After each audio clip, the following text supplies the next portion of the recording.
मैंने कभी सोचा नहीं था कि 77 साल की उम्र में नोएडा के सेक्टर 18 मेट्रो एक्जिट के पास दोपहर तपती धूप में अकेली खड़ी रह जाऊंगी, और वो भी अपने ही बेटे की वजह से। उसकी गाड़ी के टायरों की चीख अभी कानों में गूंज रही थी, जैसे हमारी बहस पर आखिरी मोहर लगा दी हो। मेरे हाथ कांप रहे थे, गुस्से में नहीं, अपमान से।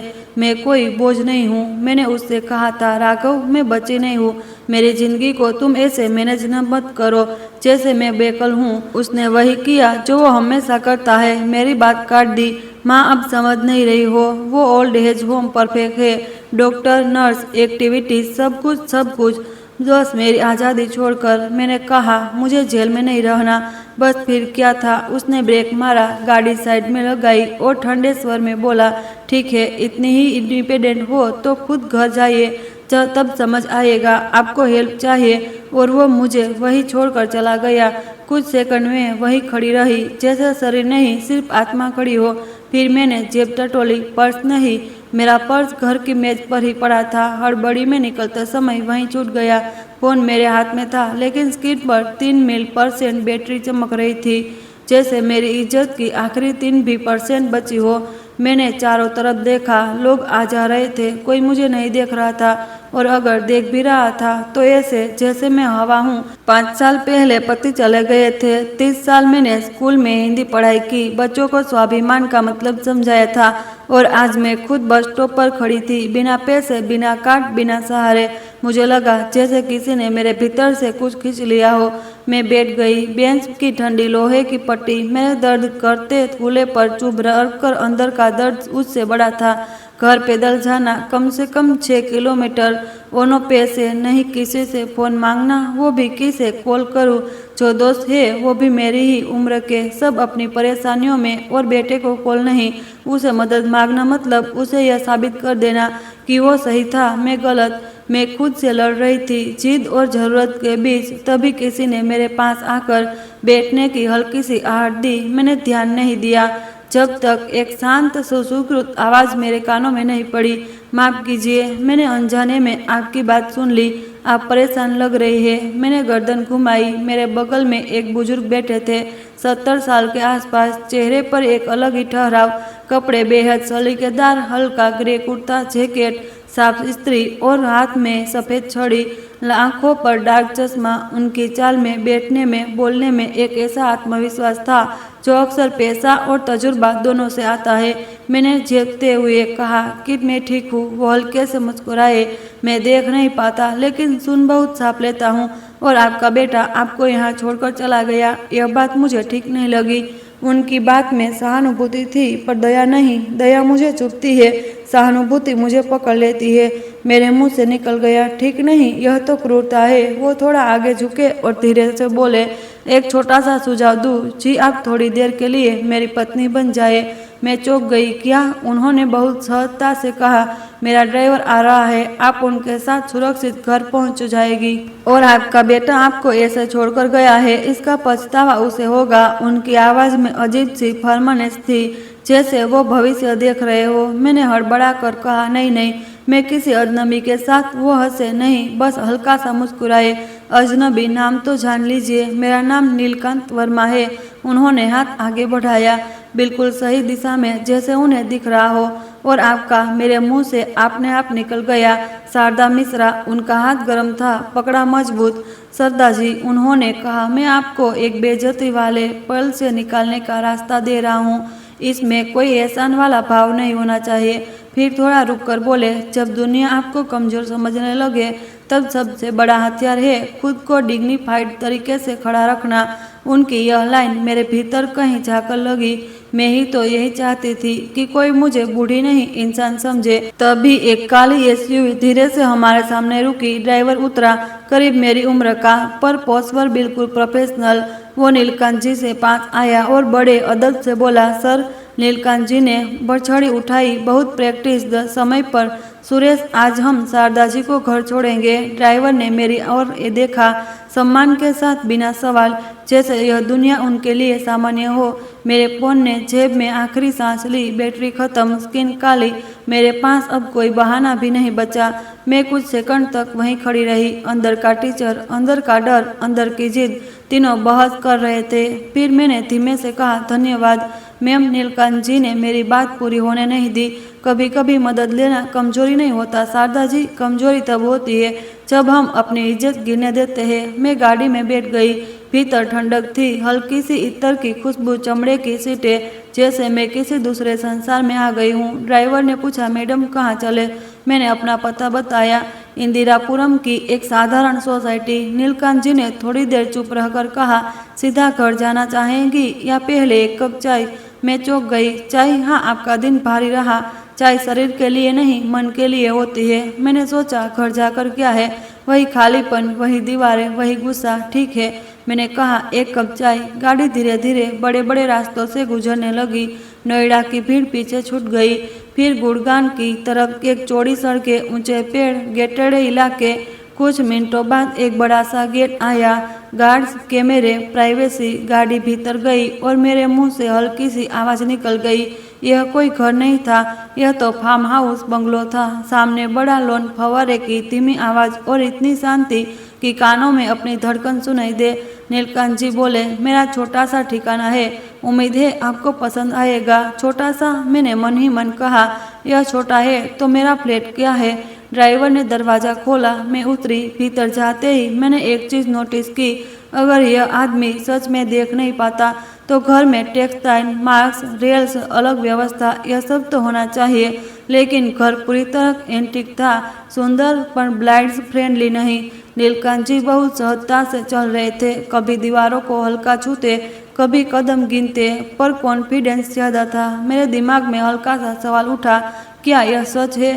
पर मैंने उसे दबा दिया। उस पल मुझे मिस्ट्री नहीं, डिग्निटी चाहिए थी।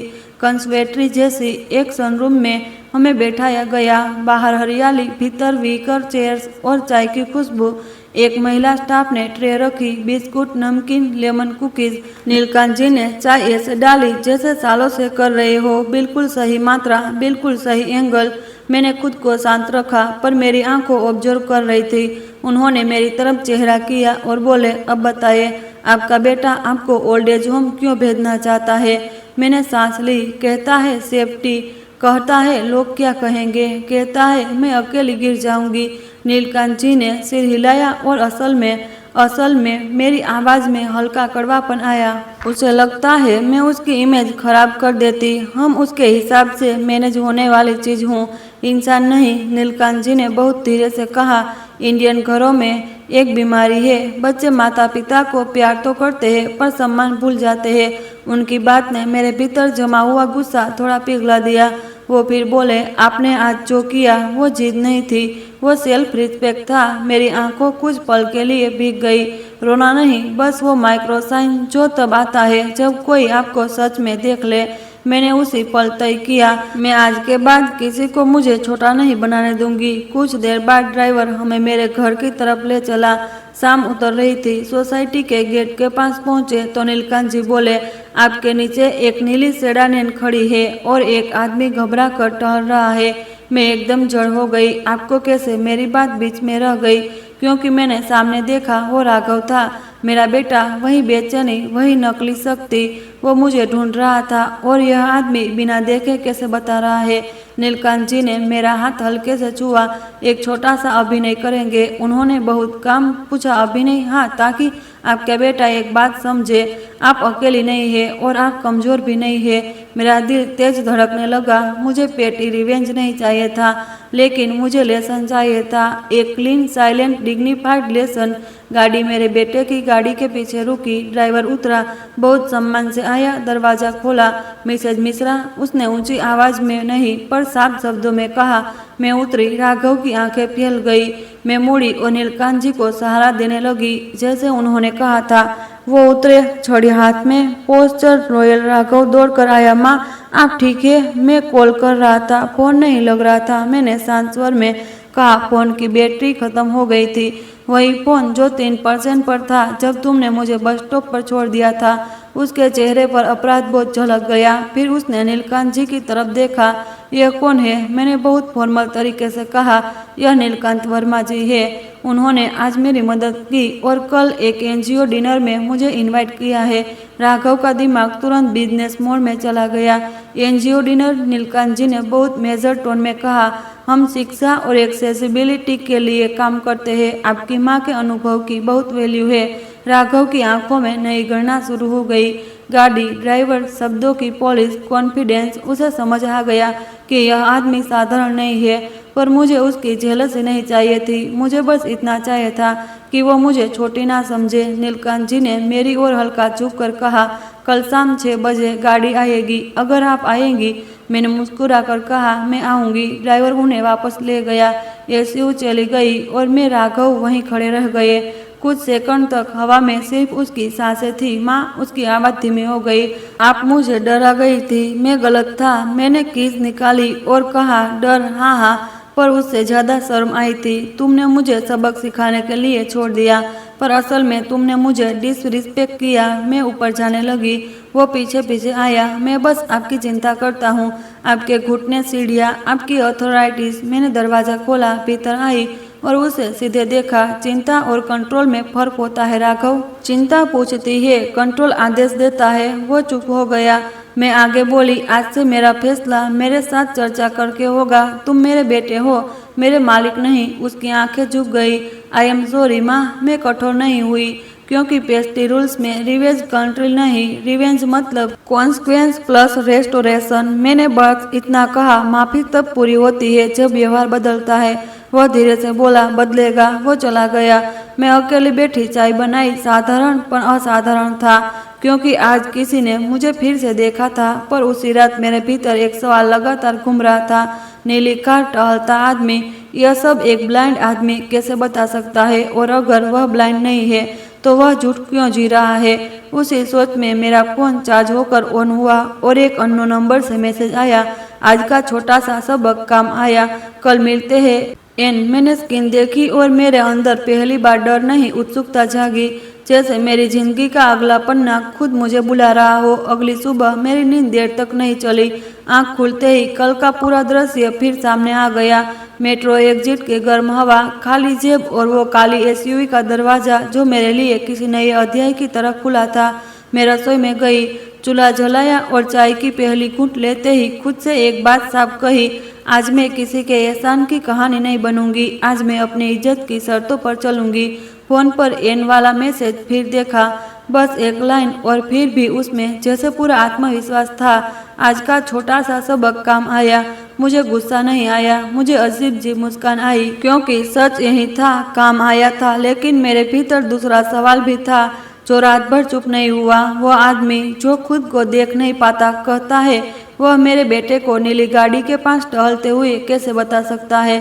मैं दिन भर घर के छोटे छोटे काम करती रही, लेकिन दिमाग हर 5 मिनट में वही लौटा था। यह सच है, यह अभिनय? दोपहर में दरवाजे की घंटी बजी। मैं समझ गई, राघव है। उसने कल रात के बाद पहली बार इतनी जल्दी आने का साहस किया। दरवाजा खोला तो उसका चेहरा बदला हुआ था। आंखों में वही पुरानी जल्दबाजी नहीं थी, अब उसमें हर एक तरह की घबराहट थी, जैसे वह पहली बार समझ रहा हो कि माँ भी अपनी जगह खड़ी हो सकती है। माँ, मैंने आपका पर्स ढूंढ लिया। उसने हाथ में मेरा पर्स आगे बढ़ाया, फिर धीमे से बोला, ओलकर के लिए आपको ड्रॉप कर दूं? मैंने पर्स लिया और शांत स्वर में कहा, ड्रॉप नहीं, साथ चलोगे तो चलो, वरना मैं अपने तरीके से जाऊंगी। वो चुप रहा, फिर सिर हिलाया, मैं साथ चलूंगा। उस साथ में एक स्वीकार था कि अब वो मेरे फैसले को रोक नहीं सकता, सिर्फ उसमें शामिल हो सकता है। शाम तक सोसाइटी में खबर फैल चुकी थी, हमारी बिल्डिंग की आंटी, लॉबी जैसे अदालत। किसी ने कहा, कल शारदा जी बड़ी गाड़ी में आई थी। किसी ने फुसफुसाया, कहीं कोई रिश्तेदार तो नहीं। और किसी ने वही पुराना लोग किया कहेंगे वाला तीर चलाया। उम्र में यह सब मैं मुस्कुराई। मैं जानती थी समाज की सबसे बड़ी आदत है किसी की डिग्निटी को गॉसिप बना देना, और आज मैं तय कर चुकी थी कि मैं गॉसिप की चाय नहीं बनूंगी। शाम 6 बजे ठीक वही एसयूवी नीचे आ गई। ड्राइवर उतरा, हाथ जोड़कर बोला, नमस्ते मैडम। राघव ने उसे ऊपर से नीचे देखा। उसकी नज़र में सम्मान कम और कम्युनिटी से ज्यादा थी। हम दोनों पीछे बैठे। गाड़ी दिल्ली की तरफ बढ़ी। चाणक्यपुरी लोधी रोड की साफ सड़कें, पुराने पेड़ों की छाया और शहर का बड़ी बड़ा लोगों वाला सुकून। रास्ते में राघव ने कई बार बात शुरू की, फिर रोक ली। आखिरकार बोल पड़ा, माँ माँ, यह नीलकांत वर्मा है। कौन? मैंने खिड़की से बाहर देखते हुए कहा। कल से पहले मैं भी नहीं जानती थी। राघव की आवाज़ सख्त हुई। और आप उनके साथ फार्म हाउस चली गई? आप समझती नहीं कि अनसेफ भी हो सकता है। मैंने पहली बार उसे बीच में रोक दिया। राघव, अनसेफ तुम्हारा? मुझे बस स्टॉप पर छोड़ना था। और सेफ वो आदमी था जिसने बिना मेरे बारे में कुछ जाने मुझे इज्जत दी। राघव ने होठ भी लिए। उसे जवाब नहीं मिला, बस एक चोट लगी क्योंकि सच था। कुछ देर बाद हम एक शानदार वेन्यू के बाहर रुके। लकड़ी और पत्थर का टेस्टफुल एंट्रेंस, अंदर वार्म लाइट और सिक्योरिटी इतनी डिस्क्रीट कि देख भी नहीं पर महसूस हो। कोई बड़ा गाला नहीं, कोई चिकती भीड़ नहीं, बस क्लासिक राउंड, धीमे संगीत और ऐसा माहौल जहां लोग अपनी आवाज़ नीचे रखते हैं क्योंकि उन्हें पता है पावर को चिल्लाने की जरूरत नहीं होती। अंदर घुसते ही मेरी साड़ी और मेरी चाल दोनों को मैंने एक एक कदम पर संभाला। मैं किसी से कंप्लीट नहीं कर रही थी, मैं बस अपनी जगह वापस ले रही थी। नीलकांत जी हमें एंट्रेंस के पास ही मिल गए। वही ग्रे जैकेट, वही डार्क ग्लासेज, वही छड़ी, पर आज उनका पोस्चर और ज़्यादा कंट्रोल लगा, जैसे उन्होंने खुद को परफेक्टली मेजर बना रखा है। उन्होंने मेरे आने की दिशा में चेहरा किया और कहा, शारदा जी आप आ गई। राघव ने तुरंत हाथ बढ़ाया। Hello sir, I am Raghav Harshan. Neelkant ji ने हाथ मिलाया, बिल्कुल सही एंगल पर, फिर मुस्कुराए। आपका बेटा बहुत प्रोटेक्टिव है। उन्होंने प्रोटेक्टिव शब्द ऐसे कहा जैसे वह कंट्रोलिंग भी कह सकते थे, लेकिन कह नहीं रहे। राघव को यह बात समझ आई। उसकी गर्दन थोड़ी अकड़ गई। तभी एक महिला हमारी तरफ आई, उम्र लगभग 30-35, बेहद कॉन्फिडेंस, सादा लेकिन महंगा सिल्क ब्लाउज, बाल नीटनी टाइट, आंखों में शार्पनेस। उसने सीधे नीलकांत जी से कहा, डैड एवरीथिंग ऑन शेड्यूल। फिर उसकी नज़र मुझ पर पड़ी। एक सेकंड में उसने मुझे स्कैन किया, मेरी साड़ी, मेरी उम्र, मेरा पोस्चर, फिर polite smile. Hello, I am Riya. Neelkant ji बोले, रिया, यह शारदा जी है। कल उन्होंने मेरी मदद की और आज मैं इनका सम्मान लौटाना चाहता था। Dad you are too kind, Riya ने कहा, पर उसके टोन में कंट्रोल था, जैसे वो चाहती हो कि उसके पिता की दुनिया में कोई अनप्लान्ड चीज ना आए। मैं समझ गई, यह बेटी बहुत इंटेलिजेंट है, लेकिन इमोशन के मामले में गार्डेड है। और फिर भी उसकी गार्डनेस के पीछे डर है। डर हमेशा कंट्रोल बनकर निकलता है। कार्यक्रम शुरू हुआ। मंच पर accessibility, education, mobility, aids, executive classrooms, इन सब पर बात हो रही थी। मुझे सरप्राइज नहीं हुआ कि नीलकांत जी इसी फील्ड में है। पावर का सबसे क्लीन रूप यही होता है जहाँ पैसा सिर्फ दिखावा नहीं, असर बनता है। लेकिन मेरे ध्यान का केंद्र कार्यक्रम नहीं था। मेरा ध्यान उनके छोटे छोटे जेस्चर पर था। वो हेड थोड़ा टिल्ट करते, जैसे आवाज़ को पकड़ रहे हो। वो छड़ी को कभी कभी सिर्फ सिंबल की तरह रखते, जरूरत की तरह नहीं। और सबसे अजीब बात, जब एक वेटर पास से गुजरा और ट्रे हल्की सी टकराई तो नीलकांत जी की आंखें रिलैक्स में एक पल के लिए उसी दिशा में गई। बहुत छोटा पल, शायद कोई और नोटिस ना करता, लेकिन मैं टीचर रही हूँ। मैं बच्चों की छोटी छोटी हरकतों से सच पकड़ लेती थी। मेरा दिल धक हुआ तो ये मैं अपने भीतर ही बोल पड़ी, यह ब्लाइंड नहीं है। उसी समय राघव मेरी तरफ झुका। माँ आप ठीक है? मैंने धीरे से कहा, हाँ बस। और फिर मैंने खुद को रोक लिया। यहाँ सीन नहीं बनाना था। Bestie rules, silent boundary, clean dignity. कुछ देर बाद डिनर टेबल ओपन हुआ। वहाँ सर्वेंट टेबल जैसा कोई अपमान नहीं था। इंडियन एलर्ट इवेंट में ह्यूमिलिएशन अलग तरीके से होता है। वहाँ आपको सामने बैठा कर भी इग्नोर कर देते हैं। लेकिन नीलकांत जी ने मुझे डेलीबरेटली सेंटर में रखा। उन्होंने होश की तरह कहा, शारदा जी आप मेरे साथ बैठेंगी। रिया ने एक सेकंड के लिए होठ दबाए। राघव ने राहत की सांस ली, क्योंकि उसे लग रहा था कि यह कनेक्शन उसके लिए भी वैल्यूएबल हो सकता है।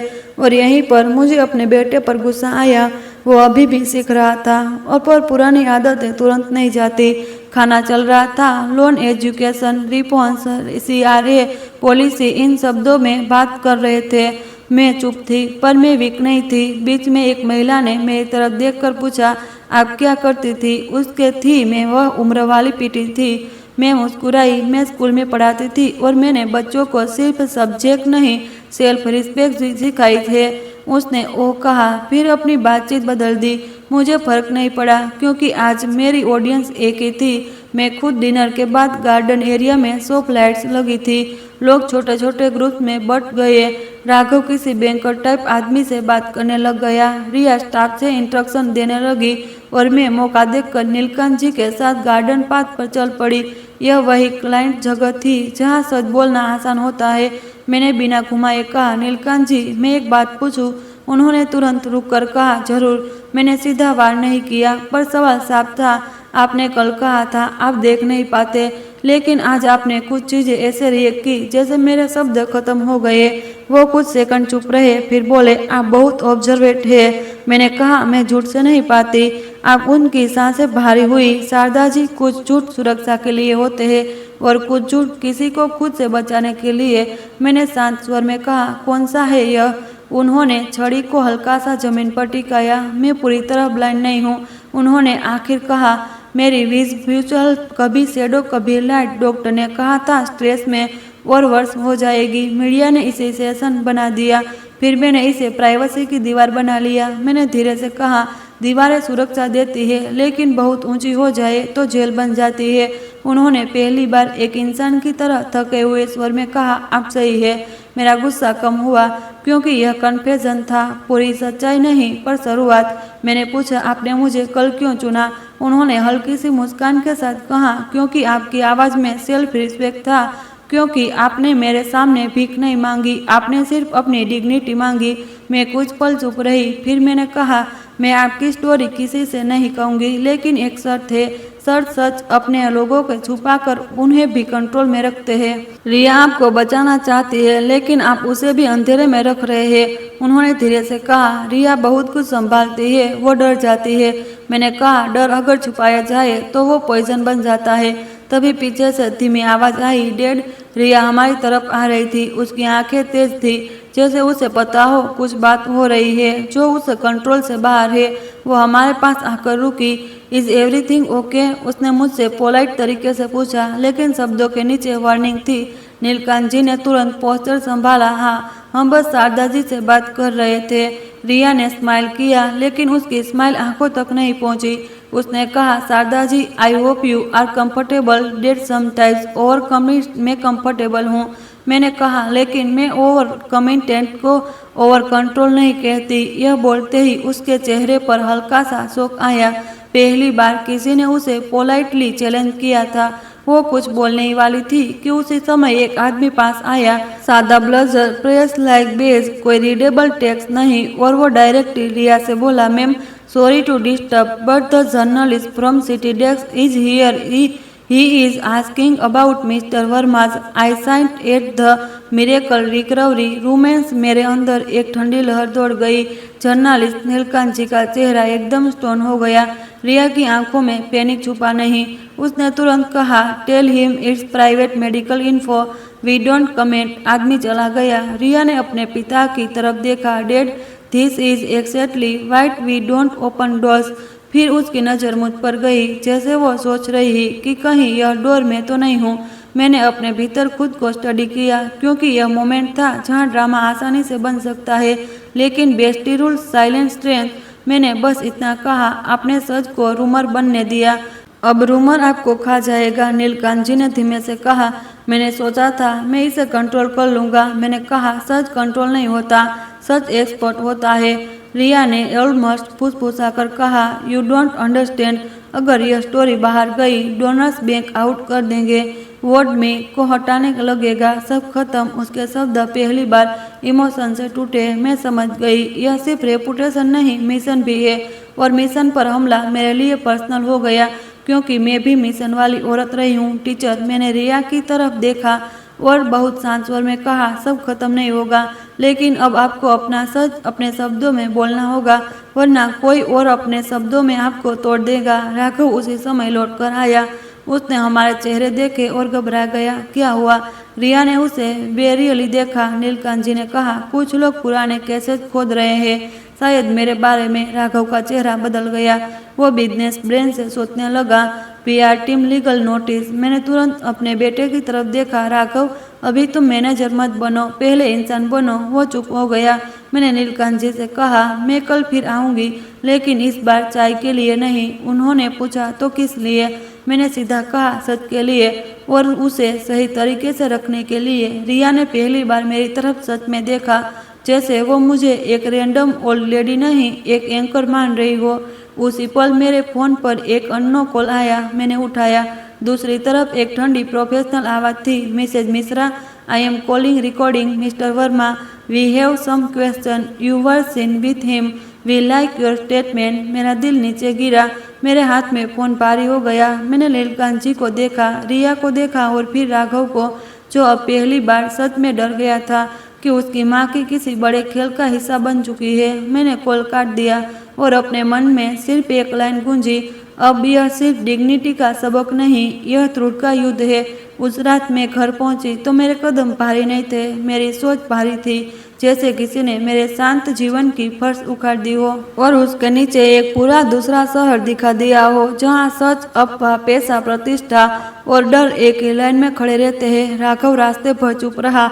उसकी चुप्पी में रिग्रेट था, लेकिन उससे बड़ा डर था कि उसकी माँ अब उसके बस की कहानी नहीं रही। लिफ्ट में हम दोनों साथ थे, पर दूरी ऐसी जैसे दो अलग अलग मंजिलों के लोग। घर के अंदर आते ही उसने धीरे से कहा, माँ, वो कॉल किसका था? मैंने पर्स रखा और शांत स्वर में कहा, किसी का जो सच नहीं चाहता, सिर्फ हेडलाइन चाहता है। राघव ने गहरी सांस ली। आप वहाँ क्यों गई? आप मुझे बताए बिना? मैंने उसकी तरफ देखा। तुमने मुझे बस स्टॉप पर बताए बिना छोड़ दिया था राघव, तुम्हें याद है? याद है? वो सिर झुकाकर बैठा गया। मैं जानती थी उसने मारना नहीं है, तोड़ना नहीं है, उसे बदलना है। मैं भी तो चाहती हूँ कि मेरा बेटा इंसान बने, सिर्फ मैनेजर नहीं। मैंने पानी पिया और कहा, अब सुनो, यह मामला बड़ा है और अगर हम इमोशनल होकर रिएक्ट करेंगे तो हम हारेंगे। वो तुरंत बिजनेस मोड में आया, तो हमें लॉयर रखना चाहिए, PR agency, seed and assist. मैंने हाथ उठाकर उसे रोका। पहले सच, फिर स्ट्रेटर्जी। वो बोल पड़ा, सच से डोनर भाग जाएंगे। मैंने कहा, झूठ से सब खत्म हो जाएगा। फिर मैंने धीमे स्वर में जोड़ा, सच अगर अपने शब्दों में बोला जाए तो वह शर्म नहीं बनता, वो इंसानियत बनता है। उसी समय मेरे फोन पर एक और मैसेज आया, अननोन नंबर, सिर्फ एक लाइन, आप कल नहीं बोली तो हम बोल देंगे। मेरे शरीर में ठंडक फैल गई। यह वार्निंग थी और वार्निंग का मतलब होता है किसी के पास लेवरेज है।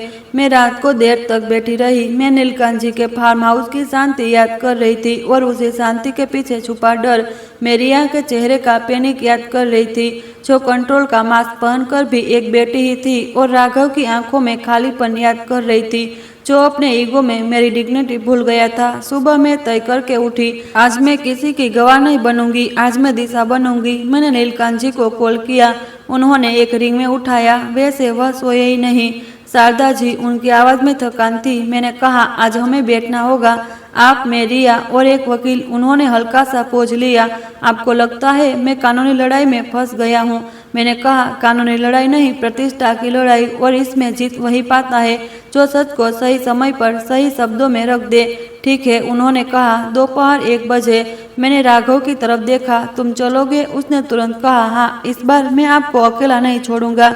मैंने उसे घूरा नहीं, बस इतना कहा, चलना अच्छी बात है, लेकिन कंट्रोल नहीं करना।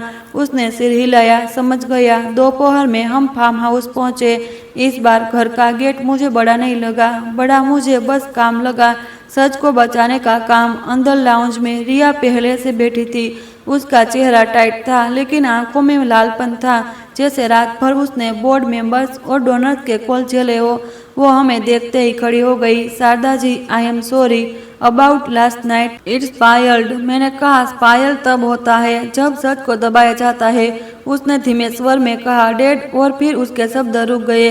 नीलकांत जी एक तरफ बैठे थे। आज उनकी छड़ी सिर्फ पॉप नहीं लग रही थी, आज वह सच में किसी चीज का सहारा लग रही थी, शायद गिल्ट का। मैंने बिना भूमिका के कहा, आपकी विज का सच क्या है? नीलकांत जी, राघव ने बेचैनी से करवट बदली। रिया ने आंखें बंद कर ली। नीलकांत जी ने गहरी सांस ली। मैं पूरी तरह ब्लाइंड नहीं हूँ, उन्होंने कहा। मुझे कुछ कुछ दिखता है, पर मैं डर गया था, जब डॉक्टर ने कहा कि स्ट्रेस से कंप्लीट विजन लॉस हो सकता है, मैं पैनिक में चल गया। मीडिया ने इसे ब्लाइंड बिलियर्स बना दिया, डोनेशन बढ़े, सिंपैथी बढ़ी, मिशन को फायदा हुआ और फिर मैंने सच बोलना मुश्किल कर दिया। रिया की आवाज़ टूट गई। Dad you let them build a myth, Neelkant ji ने धीरे कहा। मैंने मिशन के लिए किया, मैंने अब वही पकड़ लिया, लेकिन मिशन के नाम पर झूठ टिकता नहीं, और मिशन अगर सच्चे टूट जाए तो मिशन नहीं मार्केटिंग बन जाता है। कमरे में एकदम सन्नाटा हो गया। राघव ने पहली बार बहुत धीमे स्वर में कहा, माँ सही कह रही है। रिया ने उसे देखा, जैसे वह भरोसा नहीं कर पा रही थी कि कोई और भी मेरी तरफ है। तभी एक आदमी अंदर आया, सादा सूट, काम आंखें, हाथ में ब्लैक फोल्डर जैसा कोई रीडेबल टेक्स्ट नहीं। रिया ने कहा, this is advocate Prakash, he handles our trust matter. वकील ने बैठते ही सीधे कहा, सिचुएशन टाइम सेंसिटिव है। एक रिपोर्टर के पास इंटरनल मेडिकल रेफरेंस और पुराने इंटरव्यू क्लिप्स है। वो नैरेटिव बना रहा है कि मिस्टर वर्मा ने डोनर्स को मिसलीड किया। नीलकांत जी ने कुर्सी की आर्म रेस्ट पकड़ी। तो अब वकील ने कहा, दो रास्ते हैं, पहला हम डिनाइट करें, दूसरा हम कंट्रोल डिस्क्लोजर करें। राघव ने तुरंत पूछा, कंट्रोल डिस्क्लोजर? वकील ने समझाया, हम खुद सामने आकर सच बताए, कॉन्टेक्स्ट दे, मेडिकल न्यूज कैरीफ्लाई और डोनर्स को दिखाए कि मिशन इंटेक है। अगर रिपोर्टर पहले से पब्लिश कर देगा तो वो इसे फ्रॉड की तरह फ्रेम करेगा। रिया का चेहरा कठोर हुआ। We disclose we lose credibility. मैंने बहुत शांत स्वर में कहा, क्रेडिबिलिटी झूठ से नहीं बढ़ती रिया, क्रेडिबिलिटी सच से बनती है, और सच को खुद बोलने से। रिया ने एकदम तीखे स्वर में कहा, आपको क्या पता? आप एक दिन पहले हमारी दुनिया में आई और मैं उसकी बातचीत में वहीं काटी। मैंने उसे पूरा बोलने दिया, फिर धीरे से कहा, मुझे यह पता है कि डर आदमी को चालाक बनाता है और चालाकी आदमी को अकेला कर देती है। मैंने भी डर देखा है कल बस स्टॉप पर, और मैंने यह भी देखा है कि इज्जत वापस पाने के लिए आपको किसी को कुचलना नहीं पड़ता, आपको सिर्फ सच के साथ खड़ा होना पड़ता है। रिया की आंखें भर आई, पर उसने उन्हें झपक कर रोक लिया। उसने धीमे स्वर में कहा, that's whole like will be torn apart. मैंने कहा, अगर वह सच के साथ खड़ा होगा तो यह टूटेगा नहीं, वो साफ होगा। नीलकांत जी ने पहली बार मेरी तरफ पूरी ईमानदारी से चेहरे देखा किया।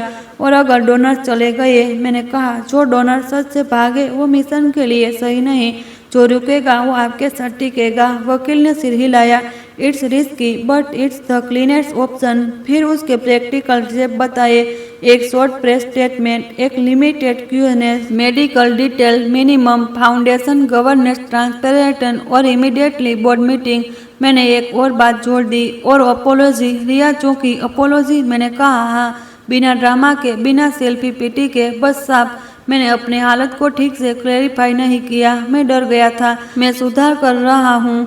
लोग परफेक्शन नहीं चाहते, लोग ऑनेस्टी चाहते हैं। नीलकांत जी की आवाज़ कांपी। मैंने झूठ बोला। मैंने कहा, आपने गलती की। झूठ शब्द कठोर है, लेकिन सच भी कठोर होता है। फर्क यह है कि सच हीलिंग देता है। राघव अचानक बोला, माँ, क्या आपको डर नहीं लग रहा? आप इससे फंस जाएगी। मैंने उसकी तरफ देखा। डर लग रहा है, लेकिन अगर मैं आज पीछे हट गई तो कल तुम फिर किसी को कंट्रोल करके सही साबित होने की कोशिश करोगे, और मैं तुम्हें वो आदमी नहीं बनने दे सकती। राघव की आंखें नम हुई। रोना नहीं, वही माइक्रोएशन। उसने धीमे से कहा, मैंने आपको बस स्टॉप पर छोड़कर खुद को बड़ा समझा, लेकिन मैं छोटा बन गया था माँ। मैं कठोर नहीं हुई, मैंने बस इतना कहा, बड़ा वह होता है जो अपनी गलती मान ले।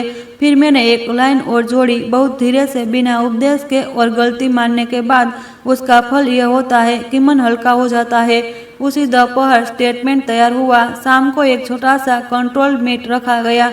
कोई फ्लैशी स्टेज नहीं, बस एक client hall, view camera and respectful tone. Neelkant ji ने स्टेटमेंट पढ़ा। उन्होंने कहा कि उनकी विजन कंडीशन कॉम्प्लेक्स है। उन्होंने अपने डर में इसे ठीक से पब्लिश कैरीफ्लाई नहीं किया, और सब foundation medical transparency policy adopt करेगी। उन्होंने मिशन पर फोकस रखा, एसेबिलिटी और एजुकेशन। अंत में उन्होंने एक लाइन बोली जो मुझे अंदर तक सही लगी, मैंने अपनी कमजोरी छुपाकर ताकत दिखाने की कोशिश की, आज मैं अपनी सच्चाई दिखाकर ताकत चुन रहा हूँ। रिया पीछे खड़ी थी। उसकी आंखों में डर भी था और रिलीफ भी, जैसे कोई भारी बोझ उसके कंधे से थोड़ा उतरा हो। रिपोर्टर ने साफ सवाल पूछे। वकील ने लीगल बाउंड्रीज रखी। नीलकांत जी ने कहीं भी ओवर एक्सप्लेन नहीं किया और सबसे ज़रूरी उन्होंने ब्लेम गेम नहीं किया, ना डॉक्टर पर, ना मीडिया पर, ना डोनर्स पर, बस ओनरशिप लिया। यही असली डिग्निटी है। अगले 2 दिन तूफान रहे। कुछ डोनर्स ने पोज किया, कुछ ने सपोर्ट किया। बोर्ड में 2 लोग नाराज हुए, एक ने रिजाइन करने की धमकी दी। लेकिन एक सरप्राइजिंग चीज हुई। एनजीओ के कुछ पुराने बेनिफिशरी सामने आए और बोले, हमारे लिए यह आदमी हेडलाइन नहीं है, इम्पैक्ट है। स्टोरी का नैरेटिव बदलने लगा। फ्रॉड से ह्यूमन बन गया। मैं अपने घर लौटी तो पहली बार लगा मेरा जीवन वापस सिंपल हो सकता है, पर मैं अब वही पुरानी शारदा नहीं हूँ। अब मेरी रीढ़ और सीधी थी। तीसरे दिन शाम को राघव अकेला आया। इस बार वो बिना झूठी एजेंसी आया। उसने मेरे सामने बैठकर कहा, माँ, मैं आपसे सच में माफ़ी मांगने आया हूँ। मैंने उसे देखा। किस लिए? उसने कहा, मैंने आपको प्यार के नाम पर कंट्रोल किया। मैं आपको सोसाइटी में एम्बेरसमेंट समझने लगा था। मैं फॉरगेट कर गया कि आप मेरी माँ है, मेरी रिस्पॉन्सिबिलिटी नहीं। मेरी आंखें शांत थी। मैंने कहा, माफ़ी तभी पूरी होती है जब तुम एक प्रॉमिस नहीं, एक हैबिट बदलो। उसने तुरंत कहा, मैं बदलूंगा और मैं चाहता हूँ आप अपने फाइनेंसेस और डिसीजन खुद मैनेज करें। अगर आप चाहें तो मैं सिर्फ सपोर्ट करूं, इंटरफेयर नहीं। मुझे पहली बार लगा यह वही बेटा है जो मैं चाहती थी। मैंने धीमे से कहा, ठीक है, लेकिन याद रखना, सीमा प्यार को तोड़ती नहीं, बचाती है। उसने सिर हिलाकर बोला, समझ गया। उसने हफ्ते में फिर फार्म हाउस गई। इस बार किसी ड्रामा के लिए नहीं, बस चाय के लिए। रिया ने खुद ट्रे रखी। उसके हाथ हल्के कांप रहे थे, जैसे वो कंट्रोल छोड़ना सीख रही हो। उसने कहा, Sharda ji, thank you, you did have to. मैंने कहा, मैंने किया क्योंकि मुझे पता है अगर सच समय पर ना बोला जाए तो झूठ रिश्तों को खा जाता है। नीलकांत जी ने बहुत धीमे से कहा, आपने मुझे शर्म से नहीं बचाया, आपने मुझे खुद से बचाया। मैंने उनकी तरफ देखा। अब आपको खुद को भी माफ करना होगा, वरना आप आगे नहीं बढ़ पाएंगे। वो चुप रहे, फिर बोले, मैं कोशिश करूंगा। मैंने मुस्कुरा कर कहा, कोशिश नहीं, रोज का निर्णय। यह कहते हुए मुझे खुद पर भी हंसी आई, क्योंकि मैंने भी अपने भीतर बिटरनेस के बीज देखे थे। राघव के लिए, समाज के लिए मैंने उन्हें पानी दिया और उसी दिन मैंने अपने दिल में एक साफ फैसला किया। मैं बाउंड्रीज रखूंगी, लेकिन बिटरनेस नहीं रखूंगी। मैं सजा दूंगी, पर कॉन्सिक्वेंस जरूर रहने दूंगी, ताकि सीख बनी रहे। और यही मेरी साइलेंट जर्सी थी, कानूनी नहीं, आत्मिक, क्लीन, डिग्निफाइड, रिस्टोरिंग। कहानियाँ खत्म नहीं होती, पर इस अध्याय पर रुकती जरूर है, क्योंकि पहली बार मेरे जीवन में 3 लोग सच के साथ खड़े हुए, एक पिता, एक बेटी और मेरा बेटा। और मैंने खुद को फिर से चुना। अगर यह कहानी आपको सच्ची लगी तो कमेंट में बताएं आप किस शहर से सुन रहे हैं, और अगर आपने भी कभी अपनी बाउंड्रीज के लिए स्टैंड लिया है तो बस एक वर्ड लिख दीजिए। धन्यवाद।